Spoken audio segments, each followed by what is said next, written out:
Good morning छात्रों। इससे पहले हमने 2 चैप्टर वीडियो एवं ऑनलाइन तरीके से कंप्लीट किया। वो है चैप्टर नंबर 4 एवं चैप्टर नंबर 5। चैप्टर 4 जो था वो ताप पे था एवं चैप्टर नंबर 5 जो था वो प्रकाश पे था।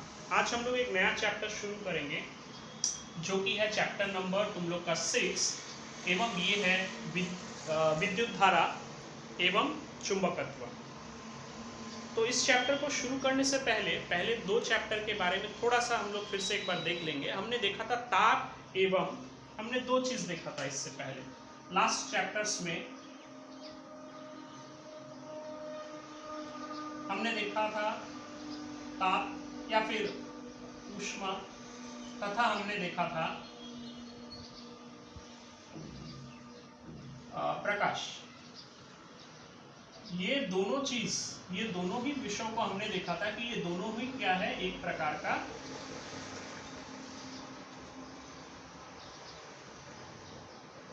ऊर्जा, एनर्जी। क्यों? क्योंकि इससे हम लोग क्या कर पा रहे थे? क्योंकि इससे हम लोग कर पा रहे थे कार्य, वर्क। क्योंकि ताप तथा या ऊष्मा तथा प्रकाश से हम लोग किसी कार्य को सिद्ध कर पा रहे थे, वर्क डन हो रहा था, इसलिए हम लोग उसको कह रहे थे कि वह एक प्रकार का ऊर्जा है।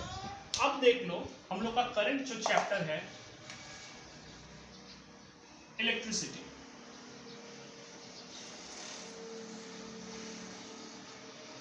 या फिर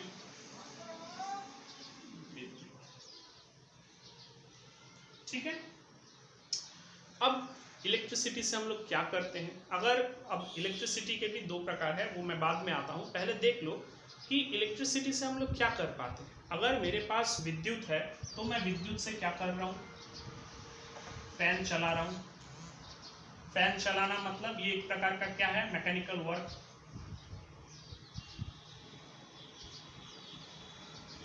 ठीक है। विद्युत से मैं और क्या कर पा रहा हूँ?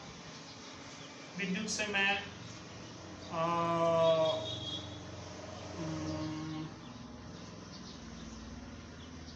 अगर हम लोग देखें विद्युत से हम लोग केमिकल वर्क भी कर पा रहे हैं। कहाँ पे? केमिकल इलेक्ट्रोप्लेटिंग में।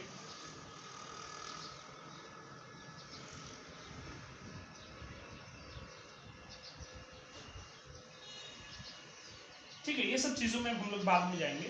तो पहले देखो विद्युत से हम लोग क्या कर पा रहे हैं। विद्युत से भी हम लोग कार्य को सिद्ध कर पा रहे हैं, वर्क कर पा रहे हैं। तो यहाँ से हम लोग एक चीज कह सकते हैं कि विद्युत भी जो है, इलेक्ट्रिसिटी भी जो है, ये एक प्रकार का क्या है?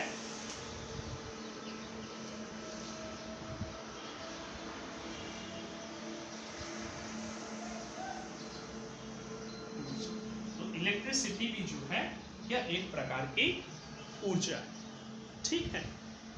अब प्रश्न आता है कि ये इलेक्ट्रिसिटी हमें किस चीज के कारण प्राप्त होती है? हमें जो इलेक्ट्रिसिटी है ये हमें, या इलेक्ट्रिसिटी के पीछे कारण क्या है? तो इलेक्ट्रिसिटी के पीछे जो कारण है उसको समझने के लिए तुम्हें जानना होगा कि आवेश किसे कहते हैं, चार्ज किसे कहते हैं।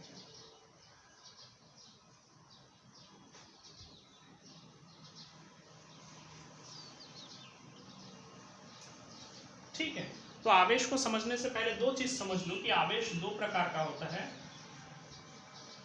इसका प्रकार जो है 2 प्रकार का होता है। एक होता है धन आवेश, इसको कहा जाता है पॉजिटिव चार्ज, और दूसरा है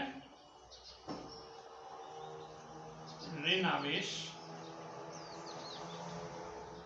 अर्थात नेगेटिव चार्ज। इसको प्लस चिन्ह द्वारा दर्शाया जाता है, इसको नेगेटिव चिन्ह। अब देखो हर एक पदार्थ में मौजूद रहता है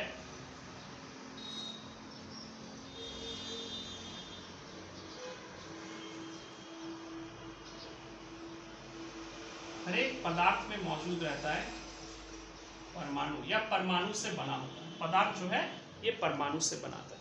एक परमाणु के अंदर क्या रहता है? अगर मैं एक परमाणु का चित्र बनाऊं तो परमाणु के केंद्र में मौजूद रहता है उसका न्यूक्लियस या नाभि, या हम लोग केंद्र भी कहते हैं, एवं इस केंद्र के चारों ओर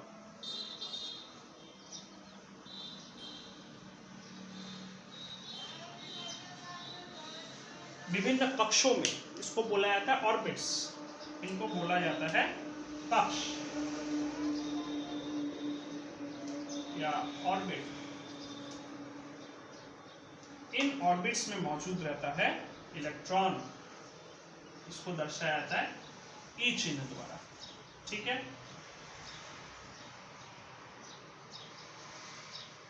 इधर भी रहेगा इलेक्ट्रॉन। विभिन्न कक्षों में विभिन्न परिमाण में रहता है, वो हम लोग बाद में देखेंगे कि कितने परिमाण में हर एक कक्ष में रहता है। तो ये इलेक्ट्रॉन मौजूद रहता है, ई चिन्ह द्वारा दर्शाया जाता है।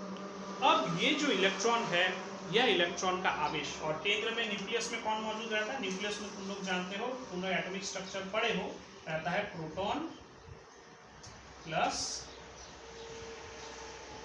न्यूट्रॉन।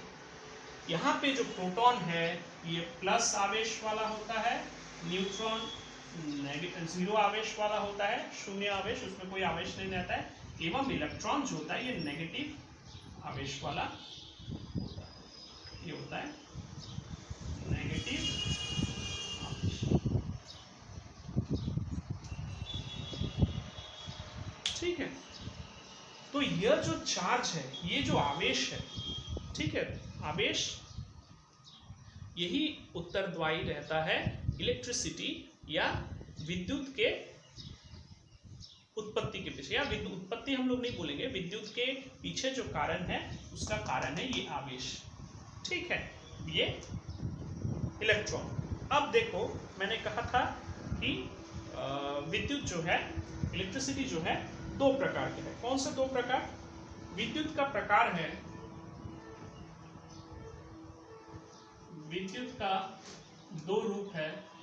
पहला है स्थिर विद्युत,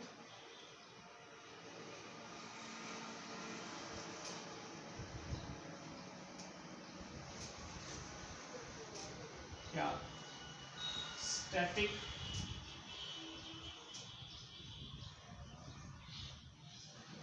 इलेक्ट्रिसिटी। दूसरा है धारा विद्युत, करंट इलेक्ट्रिसिटी। तो यहाँ पे देखो, विद्युत हम लोग दो प्रकार के देख रहे हैं, स्थिर विद्युत एवं धारा विद्युत। हम लोग स्थिर विद्युत में बाद में, धारा विद्युत में बाद में जाएंगे, पहले हम लोग स्थिर विद्युत देखें। उदाहरण के तौर पे तुम लोग ध्यान दिए होंगे कि जब एक कंघी हम लोग लेते हैं, मान लो ये कंघी है, कंघी को हम लोग अपने कॉम को, इंग्लिश में थे कॉम को, जब हम लोग रब करते हैं अपने हेयर पे, अपने बालों एवं छोटे छोटे कागज के टुकड़ों के सामने, ये एक्सपेरिमेंट तुम लोग आज घर में करके देखोगे। ठीक है, कि छोटे छोटे कागज के टुकड़ों में को टेबल में रख के, लकड़ी के टेबल में रख के, या अपने घर के फ्लोर पे रख के, तुम लोग अपने प्लास्टिक का कंघी को अपने बालों में रगड़ के इन पेपर के सामने ले जाना, तो देखोगे ये पेपर जो है कंघी में चिपकना शुरू कर देंगे। ये क्यों होता है? इस चीज के पीछे जो कारण है वो है ये स्टैटिक इलेक्ट्रिसिटी। तो स्टैटिक इलेक्ट्रिसिटी कारण है, या स्थिर विद्युत कारण है इसके पीछे। और ये स्थिर विद्युत किस चीजों के कारण होता है? चार्ज के कारण। कौन सा चार्ज? स्टैटिक चार्ज, स्थिर आवेशों के कारण। अब ये स्थिर आवेश कैसे जन्म लेते हैं? तो देखो, कंघी में भी परमाणु है, या कंघी भी एक पदार्थ है, परमाणु से बना हुआ है, एवं कागज भी एक पदार्थ है जो परमाणु से बना हुआ है। इसका एक और उदाहरण तुम लोग देख सकोगे, अगर तुम लोग कांच के रॉड को, क्योंकि कांच का रॉड तुम लोग के घर में उपलब्ध नहीं है इसलिए मैं एक साधारण सा उदाहरण दिया, कांच के रॉड को भी अगर हम लोग एक सिल्क के कपड़े में रगड़ेंगे तो वह दोनों भी एक दूसरे को आकर्षित या विकर्षित करते हैं। क्यों? क्योंकि उसमें भी स्टैटिक इलेक्ट्रिसिटी पैदा होता है। ऐसा क्यों होता है? ये कंघी तथा ये कागज या फिर ये कांच का अगर रॉड होता और एक सिल्क का कपड़ा होता, इनको आपस में रगड़ने पर ये जो यहाँ पे जो मैंने एक चित्र बनाया हूँ, मान लो ये एक परमाणु है, परमाणु का यहाँ पे इलेक्ट्रॉन मौजूद है एवं यहाँ भी इलेक्ट्रॉन मौजूद है। ये किस चीज का? एक पदार्थ का, मान लो ये है कॉम्ब का, एवं रगड़ने के पश्चात कहां पे रगड़ रहे हो? हेयर पे, ठीक है। अब मान लो ये ह्यूमन हेयर है, ह्यूमन हेयर भी किस चीज से बना है?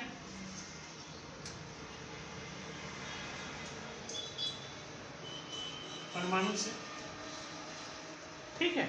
अब रगड़ने पर क्या हो रहा है? यहाँ पे कुछ इलेक्ट्रॉन जो है ये चले जा रहे हैं कॉम्ब का परमाणु में। तो यहाँ एक दूसरे पदार्थ के परमाणु से एक दूसरे पदार्थ के, ये फर्स्ट परमाणु है, ये सेकंड परमाणु है, तो पहला परमाणु से दूसरे परमाणु, यहाँ पे क्या हो रहा है? इलेक्ट्रॉन का स्थानांतरण हो रहा है। इसको बोला जाता है रीडिस्ट्रीब्यूशन। तो इसको बोला जाता है रीडिस्ट्रीब्यूशन। तो यह रीडिस्ट्रीब्यूशन के कारण, ठीक है, ये रीडिस्ट्रीब्यूशन के कारण कहीं पे जहां से इलेक्ट्रॉन चला जा रहा है वहां पे पॉजिटिव आवेश या पॉजिटिव आवेश का धन आवेश का ज्यादा मात्रा बढ़ रहा है, धन आवेश का मात्रा ज्यादा बढ़ रहा है, एवं जहां पे इलेक्ट्रॉन ज्यादा चला जा रहा है वहां पे नेगेटिव आवेश का मात्रा ज्यादा हो रहा है। समझ में आया?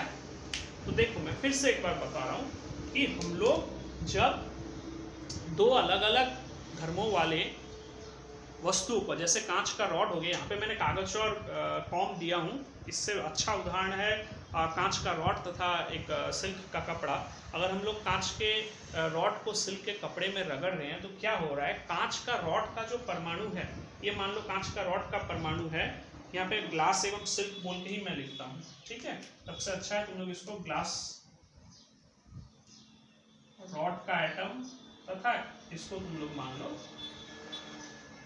सिल्क क्लॉथ का एटम। तो हो क्या रहा है? जो ग्लास रॉड का परमाणु है एवं जो सिल्क क्लॉथ का परमाणु है, इन दो वस्तुओं का आपस में रगड़ने पर एक पदार्थ का परमाणु में से इलेक्ट्रॉन निकल के दूसरे में चला जा रहा है। कुछ इलेक्ट्रॉन, सारे नहीं। हमेशा याद रखना कि एक पदार्थ का, मान लो अगर सिल्क के रॉड से इलेक्ट्रॉन निकल रहा है तो इसका मतलब ये नहीं कि सारे इलेक्ट्रॉन निकल रहे, कुछ इलेक्ट्रॉन निकल के चले जा रहे हैं ग्लास का रॉड में। ऐसा होने के कारण कहीं पे इलेक्ट्रॉन ज्यादा हो रहा है। मान लो अगर ग्लास रॉड पे इलेक्ट्रॉन ज्यादा हो रहा है, मान लो, तो ग्लास रॉड पे क्या हो रहा है? नेगेटिव आवेश बढ़ जा रहा है, एवं सिल्क में इलेक्ट्रॉन कम होने के कारण वहां पे पॉजिटिव आवेश बढ़ जा रहा है। क्यों? क्योंकि एक परमाणु, हमेशा याद रखना, परमाणु जो होता है ये न्यूट्रल रहता है, क्योंकि प्रोटॉन, जितना प्रोटॉन रहता है, हमेशा याद रखना कि प्रोटॉन, यहाँ पे मैं एक चीज बोलना भूल गया कि proton, number of proton equals to number of electron. तो एटम जो है ये ओवरऑल न्यूट्रल रहता है। तो एटम जो है ये ओवरऑल रहता है न्यूट्रल, इसलिए इसमें कोई आवेश नहीं होता है, टोटल आवेश कुछ नहीं रहता है। लेकिन जब रगड़ा जाता है तो एक जगह पे पॉजिटिव आवेश बढ़ जाता है, दूसरे में नेगेटिव आवेश बढ़ जाता है। किस चीज के कारण बढ़ रहा है? ये रीडिस्ट्रीब्यूशन ऑफ चार्जेस के कारण, रीडिस्ट्रीब्यूशन ऑफ चार्जेस। लेकिन याद रखना कि ये जो टोटल सिस्टम है, रॉड और सिल्क का, अगर मैं एक सिस्टम मान लूँ, इन दोनों को कंबाइन करके मान लूँ कि ये एक व्यवस्था है, तो इस व्यवस्था का टोटल चार्ज जो है, लेकिन टोटल चार्ज जो है वो हमेशा कांस्टेंट रहेगा। Total charge will remain constant. Total charge हमेशा कांस्टेंट रहेगा। ये मत सोचना कि ऐसा दोनों वस्तुओं का रगड़ने पर कहीं बाहर से चार्ज आके उनमें घुस गया, केवल उनके चार्ज का रीडिस्ट्रीब्यूशन हो रहा है। एक में धनावेश ज्यादा हो जा रहा है, जो अपना चार्ज इलेक्ट्रॉन दे रहा है वो पॉजिटिवली चार्ज हो जा रहा है, और जो इलेक्ट्रॉन ले रहा है वो नेगेटिवली चार्ज हो जा रहा है। तो उम्मीद करता हूं यहां तक तुम लोग को समझ में आया होगा। तुम लोग इस बोर्ड का स्क्रीनशॉट ले लेना। मैं एक बार फिर से बता रहा हूं इस पूरे चीज को। हम लोग प्रकाश एवं ताप को देखे थे कि वो क्या है, वह एक प्रकार का ऊर्जा है। क्यों? क्योंकि उससे हम लोग विभिन्न कार्यों को कर पा रहे थे। ठीक उसी प्रकार इलेक्ट्रिसिटी से भी हम लोग या विद्युत से भी हम लोग विभिन्न कार्यों को कर पा रहे हैं। जैसे हम लोग फैन चला पा रहे हैं, बहुत सारे केमिकल रिएक्शन कर रहे हैं, बहुत सारे मैकेनिकल वर्क से लेकर केमिकल वर्क से बहुत कुछ कर रहे हैं। तो इसलिए हम लोग इलेक्ट्रिसिटी को भी एक प्रकार का ऊर्जा कह रहे हैं, क्योंकि इसके द्वारा यूजफुल कार्य या वर्क डन किया जा सकता है। हो गया। नेक्स्ट हम लोग चलाते हैं आवेश। इलेक्ट्रिसिटी के पीछे कारण क्या है? आवेश, चार्ज। एवं ये चार्ज हम लोग देख रहे हैं दो प्रकार का है, धनावेश एवं ऋण आवेश। अब इन आवेशों का कारण इलेक्ट्रिसिटी जो जनरेट हो रहा है उसके पीछे हम लोग कारण देखते हैं। हम लोग जानते हैं प्रत्येक पदार्थ परमाणु से बना हुआ है। परमाणु के केंद्र में मौजूद रहता है न्यूक्लियस, जिसमें रहता है पॉजिटिव एवं प्रोटॉन एवं न्यूट्रॉन, जहाँ पे प्रोटॉन पॉजिटिव है, न्यूट्रॉन न्यूट्रल चार्ज का, ठीक है। और रहता है चारों ओर कक्षों में, ऑर्बिट्स में इलेक्ट्रॉन। ये तुम लोग एटॉमिक स्ट्रक्चर में पढ़े हो। एवं नंबर एक परमाणु का number of proton equals to number of electron होता है। इसलिए जो एटम है वो न्यूट्रल होता है, उसमें कोई टोटल आवेश, उसमें कोई चार्ज नहीं रहता है। लेकिन हम लोग विद्युत जब बनता है तो यहाँ पे दो प्रकार के विद्युत है, स्थिर विद्युत एवं धारा विद्युत। धारा विद्युत हम लोग बाद में देखेंगे। स्थिर विद्युत देखो, हम लोग जब दो अलग अलग पदार्थों का आपस में रगड़ते हैं, कंघी को रगड़ा जाता है जब हेयर में हम लोग रगड़ रहे हैं, या फिर हम लोग देखते हैं ग्लास रॉड को जब सिल्क के कपड़े में रगड़ा जाता है, तो क्या होता है, उनके घर्षण के कारण एक पदार्थ का परमाणु में से इलेक्ट्रॉन निकल के दूसरे पदार्थ के परमाणु में चला जाता है। सारे इलेक्ट्रॉन नहीं, कुछ इलेक्ट्रॉन। तो इस चीज को बोला जाता है redistribution of charges. Redistribution of charges. इस रीडिस्ट्रीब्यूशन ऑफ चार्जेस के कारण कुछ एक पदार्थ का परमाणु जो होता है, वो जो इलेक्ट्रॉन दे देता है वो बन जाता है धन आवेशित, एवं दूसरा पदार्थ का परमाणु जो इलेक्ट्रॉन को अपने अंदर ले रहा है, कुछ इलेक्ट्रॉन को, वो बन जाता है नेगेटिव आवेश। तो यहाँ पे एक चार्ज का डिफरेंस पैदा होता है। ये मान लो ये हो गया नेगेटिव, मान लो ये नेगेटिव हो गया, एवं जो हेयर है ये पॉजिटिव हो गया। तो ये जो चार्ज का अंतर है, डिफरेंस है, इसके कारण जो इलेक्ट्रिसिटी पैदा हो रहा है वो स्टैटिक इलेक्ट्रिसिटी कहलाता है। तो due to redistribution of charges, चार्जों का जो पुनर्विस्थापन हो रहा है या पुनर्अरेंजमेंट हो रहा है, उसके कारण जो इलेक्ट्रिसिटी पैदा हो रहा है वह हो रहा है स्टैटिक इलेक्ट्रिसिटी। तो स्टैटिक इलेक्ट्रिसिटी में याद रखना, आवेश एक स्थान से दूसरे स्थान में बहते नहीं रहते हैं, चलते नहीं रहते हैं। वो एक बार रिडिस्ट्रीब्यूट हो गए, तो कांच के रॉड में नंबर ऑफ इलेक्ट्रॉन ज़्यादा है तो वो नेगेटिव हो गया, और सिल्क में नंबर ऑफ इलेक्ट्रॉन कम है तो वो पॉजिटिव होकर वहीं पे स्थिर हो गया। इसलिए इसको स्टैटिक इलेक्ट्रिसिटी बोला जाता है। लेकिन ये जो ग्लास का रॉड एवं सिल्क का कपड़ा का जो टोटल सिस्टम है, ये जो एक आइसोलेट, अगर मैं इसको अलग एक सिस्टम मान लूँ, तो इस सिस्टम का टोटल चार्ज जो है वो हमेशा कांस्टेंट रहेगा। ऐसा नहीं कि बाहर से इलेक्ट्रॉन आ रहा है, केवल उन दोनों वस्तुओं के चार्जेस का ही रिडिस्ट्रीब्यूशन हो रहा है। तो उम्मीद करता हूँ तुम लोग को स्थिर विद्युत अच्छे से समझ में आया, एवं किस प्रकार चार्ज के सेपरेशन के कारण, रिडिस्ट्रीब्यूशन के कारण इलेक्ट्रिसिटी जो बन रहा है स्टैटिक इलेक्ट्रिसिटी, वो तुम लोग को अच्छे से समझ में आया। तो उम्मीद करता हूँ यहाँ तक तुम लोग को समझ में आया।